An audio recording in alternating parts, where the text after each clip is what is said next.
Bonjour à tous, aujourd'hui je vais vous parler de 5 recueils de poésie que j'ai sélectionnés, que j'ai lus ces derniers mois et que j'ai beaucoup appréciés. Donc d'abord, il y a 2 recueils de Rupicor, je crois que ça se dit comme ça, ceci. Donc il y a Lait et miel et le soleil et ses fleurs. Alors je peux vous montrer un petit peu pour que vous voyez comment c'est fait à l'intérieur, par exemple. Donc c'est de la poésie contemporaine avec quelques dessins, des petits poèmes, des grands poèmes. Alors j'ai été beaucoup touchée. Je trouve que c'est simple, ça va droit au but, c'est épuré, c'est beau, c'est fort aussi. Je peux que vous recommander ces 2 recueils. Je crois que c'est d'ailleurs déjà des classiques de la poésie contemporaine. Rupicor est très connu et reconnu. J'ai pas envie de vous en dire beaucoup plus parce que je pense que c'est quelque chose qui se savoure, qui se déguste. C'est quelque chose de vraiment singulier, de profond. Je peux vous lire peut-être un petit poème qui m'a marqué.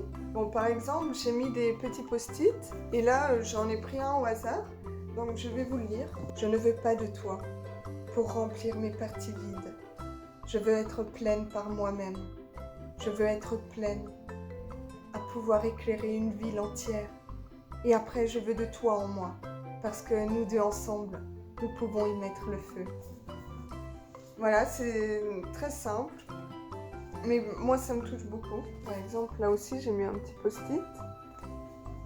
Et il y a écrit « Le monde te donne tant de souffrances, et là tu en fais de l'or. Il n'y a rien de plus pur que cela. » Donc voilà pour ces 2 petits recueils de poésie que j'ai trouvé juste touchants et magnifiques. Ensuite, je voulais vous parler d'une nouvelle maison d'édition qui vient de sortir et qui sort des recueils engagés, poignants.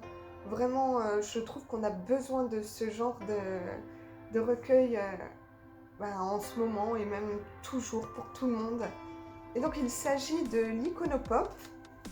Donc j'ai acheté les 3 premiers recueils.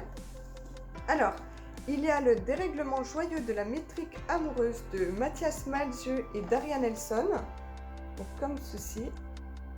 Voilà. Alors tout d'abord, j'ai commencé à m'intéresser à cette maison d'édition pour Mathias Malzieu parce que j'ai vu qu'il avait sorti un dernier livre et qui faisait partie justement de cette maison d'édition. Et comme je suis fan de Mathias Malzieu, j'aime beaucoup ce qu'il écrit, je trouve ça vraiment original. Je trouve que c'est vraiment un poète à part, vraiment j'aime beaucoup. Alors du coup j'étais très intéressée. J'ai également acheté des Frelons dans le cœur de Suzanne Robalet, donc comme ceci. Et enfin Brûler, brûler, brûler de Lisette Lombé. Voilà, comme ceci. Alors j'ai eu la chance de discuter un petit peu sur Instagram avec Lisette Lombé qui est quelqu'un de incroyable. En plus d'écrire des choses magnifiques et d'une gentillesse hors norme. Dans ces 3 recueils, on va dire qu'ils sont assez différents, ils n'abordent pas du tout les mêmes thèmes. Mathias Malzieu a écrit avec Daria Nelson qui, elle, s'est occupée des montages, des collages, voilà, de toute la partie purement art, l'illustration du livre. Et Mathias Malzieu a écrit les poèmes, le texte. Donc dans ce recueil, on aborde plutôt des thèmes autour de l'amour, la sexualité, tout ce qui est attrait au désir. Et regardez par exemple, là on voit quelques messages. C'est purement original, c'est beau. Déjà l'objet en lui-même est magnifique. À l'intérieur, c'est vraiment très joli aussi, la façon dont c'est écrit. Voilà, là on voit l'oiseau. J'ai été beaucoup touchée. Donc les 3 recueils se lisent très vite, mais c'est magnifique en fait, il n'y a pas les mots. Du coup, il aborde vraiment à sa façon. Si vous aimez Mathias Malzieu ou si vous voulez le découvrir, c'est du grand Mathias Malzieu et j'aime beaucoup ce petit recueil de poèmes et Ce qui est bien, c'est que je peux m'y replonger quand je veux. C'est tellement court, je peux même prendre un texte au hasard et le lire et voilà, je suis emportée dans son monde et je trouve ça magnifique.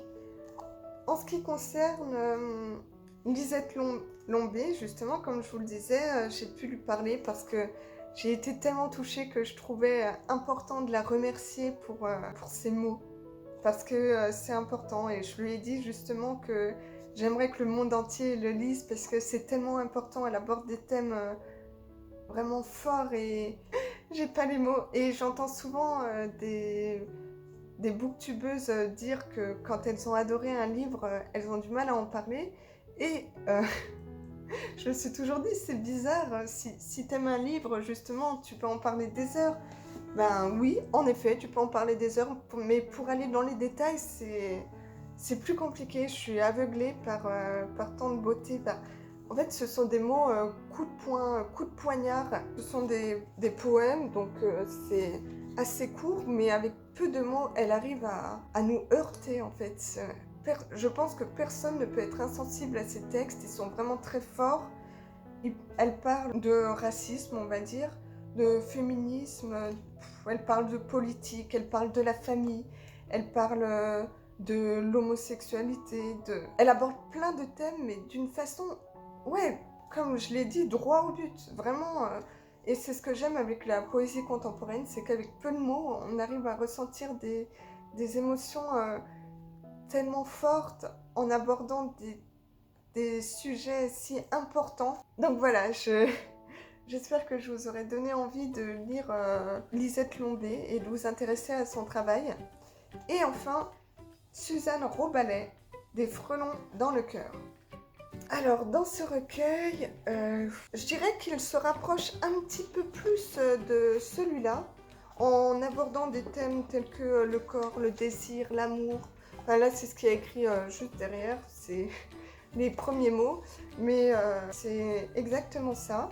Sauf que je trouve, selon moi, que les deux recueils abordent justement ces thèmes, mais d'une façon totalement différente. Je trouve que Suzanne Robalet aborde ces thèmes de façon plus incisive. Mathias Malzieu, et on le sait, est extrêmement amoureux d'Ariane Nelson et il a écrit ces textes pour raconter la manière dont ça l'a chamboulé, de retomber amoureux, on est vraiment au cœur de ses émotions, alors que là, on est plus... on parle plus, on va dire, d'universalité et de sujets plus vastes, on va dire, et de façon plus trash, peut-être. Alors, je sais pas si j'ai bien décrit ou si j'ai été bien fidèle, en tout cas, c'est comme ça que je l'ai ressenti. On trouve également des images incrustées dans le livre. Donc voilà, toutes sortes d'images. Ce que j'aime beaucoup avec l'iconopop, c'est la façon dont chaque personne a de traiter des sujets importants. Des sujets soit importants pour la société, soit des sujets importants qui leur tiennent personnellement à cœur. Donc c'est pour cette raison que je peux que vous recommander cette maison d'édition qui est selon moi, qui va selon moi cartonner les prochaines années et qui peut faire du bien justement à la société. Le monde en a besoin et je trouve ça génial justement que des artistes comme ça écrivent des choses si touchantes, si poignantes, si importantes. Et voilà, donc je peux que vous les recommander. Donc je vous remercie d'avoir été attentif et j'espère que si vous êtes fan de poésie, vous trouverez votre compte dans ce que j'ai baragouiné. Et j'espère que si vous ne connaissiez pas, que ça vous donnera envie justement de vous lancer dans la poésie contemporaine, de découvrir ces poètes qui sont juste ultra touchants. Et c'est pas pour rien, par exemple, que Rue Picard est aussi célèbre, aussi connu, aussi reconnu, parce que c'est vraiment un travail formidable. Voilà, alors je vous remercie pour votre attention et je vous dis à bientôt. Au revoir!